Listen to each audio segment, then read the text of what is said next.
Hi whole, അസ്സലാമലൈക്കും. നമുക്കിന്നൊരു നെയ്പ്പത്തിരി ഉണ്ടാക്കി നോക്കിയാലോ? അതും ചോറ് കൊണ്ട്. അതായത് നമ്മുടെ വീട്ടിലൊക്കെ ചോറ് ബാക്കിയാവും, അപ്പോൾ നമ്മൾ എന്താക്കും, ദോശക്കോ പുട്ടിനോ എടുക്കും. അപ്പോൾ ഇന്ന് വെറൈറ്റി ആയിട്ട് നെയ്പ്പത്തിരി ഉണ്ടാക്കാമെന്ന് വിചാരിച്ചു. അപ്പോൾ ഒരു 2 കപ്പ് ചോറ് ബാക്കിയായിട്ടുണ്ട്. അത് ഞാനൊരു മിക്സിയുടെ ജാറിലേക്ക് ഇട്ട് കൊടുത്തിട്ടുണ്ട്. ഇനി അത് അരച്ചെടുക്കേണ്ടിയിട്ട് കുറച്ച് വെള്ളവും കൂടി ചേർത്ത് കൊടുത്തിട്ടുണ്ട്. അപ്പോൾ നമുക്ക് ഈ ചോറ് നല്ലോണം ഒന്ന് അരച്ചെടുത്തിട്ട് വരാം.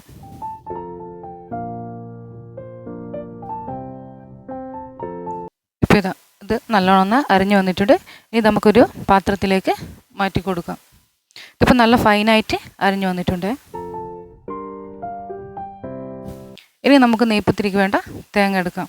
അതായത് ഞാനിവിടെ 1 കപ്പ് തേങ്ങ എടുത്തിട്ടുണ്ട്.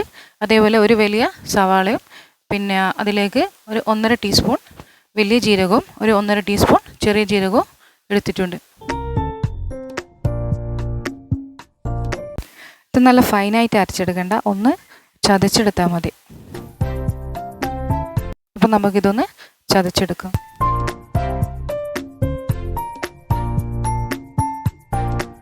നിങ്ങൾ ഇതേപോലെ ഒന്ന് ട്രൈ ചെയ്ത് നോക്കണേ. ഇപ്പം തേങ്ങ നല്ല ചതച്ചെടുത്തിട്ടുണ്ട്. ഇനി നമുക്കിത് നേരത്തെ അരച്ചു വെച്ച മാവിലേക്ക് ഒഴിച്ചു കൊടുക്കാം.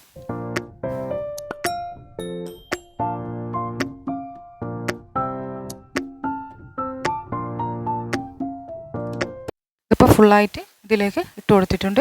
ഇനി ഇതിലേക്ക് ആവശ്യത്തിന് ഉപ്പും ചേർത്ത് കൊടുക്കുക. ഇനി വേണ്ടത് പുട്ടിൻ്റെ പൊടിയാണ്. അപ്പോൾ ഞാനിതിലേക്ക് ഒരു 1.5 കപ്പ് പുട്ടിൻ്റെ പൊടി ചേർത്ത് കൊടുക്കുന്നുണ്ട്. പിന്നെ നമ്മൾ ഈ പുട്ടിൻ്റെ പൊടി ചേർത്ത് കൊടുക്കുന്നത്, പുട്ടിൻ്റെ പൊടി ഒരു തരിതരിപ്പായിട്ടല്ലേ പൊടിച്ചെടുക്കുക. അപ്പോൾ നെയ്പ്പത്തിരിക്കും അതേപോലെ തന്നെ വേണ്ടത്, കുറച്ച് തരി പോലെ ആയിട്ട് വേണം അതിൻ്റെ മാവുണ്ടാവുക. അപ്പോൾ അതിനാണ് ഈ പുട്ടിൻ്റെ പൊടി ചേർത്ത് കൊടുക്കുന്നത്. അപ്പോൾ ഇത് നമുക്ക് നല്ലോണം ഒന്ന് മിക്സ് ചെയ്തെടുക്കാം.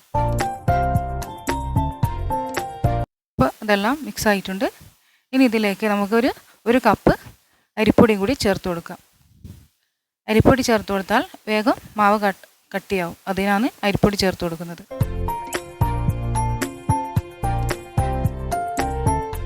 ഇതെല്ലാം കൂടി നല്ലോണം ഒന്ന് കുഴച്ചെടുക്കാം. ഉപ്പെല്ലാം ഉണ്ടോയെന്ന് നോക്കണം. അപ്പോൾ നല്ലോണം ഒന്ന് കുഴഞ്ഞു വന്നിട്ടുണ്ട്. ഇനി നമുക്കിതൊന്ന് ചുട്ടെടുക്കാം.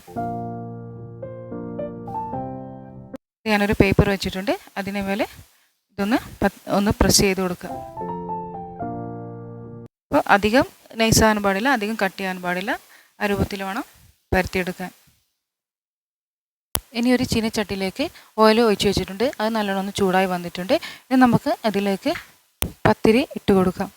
ഇനി ഫ്ലെയിം ഒന്ന് കുറച്ചിട്ട് വേണം ഇതൊന്ന് വേവിച്ചെടുക്കാം. ഇപ്പോൾ ഇത് വെന്ത് വന്നിട്ടുണ്ട്. ഇനി ഇതൊന്ന് തിരിച്ചും മറിച്ചൊന്ന് ഇട്ട് കൊടുക്കുക. അപ്പോൾ നെയ്പ്പത്തിരി റെഡിയായി വന്നിട്ടുണ്ട്. ഇനി നമുക്കിതൊന്ന് പാത്രത്തിലേക്ക് മാറ്റി കൊടുക്കാം. അങ്ങനെ എല്ലാ മാവും ഇതേപോലെ പൊരിച്ചെടുക്കാം. അപ്പോൾ ഇത് ഫുള്ളായിട്ട് പൊരിച്ചെടുത്തിട്ടുണ്ട്. അപ്പോൾ ഇതെല്ലാവരും ഒന്ന് ഉണ്ടാക്കി നോക്കുക. അതേപോലെ ഇതിൻ്റെ കമൻസും ഒന്ന് പറയണേ. അപ്പോൾ താങ്ക് യു.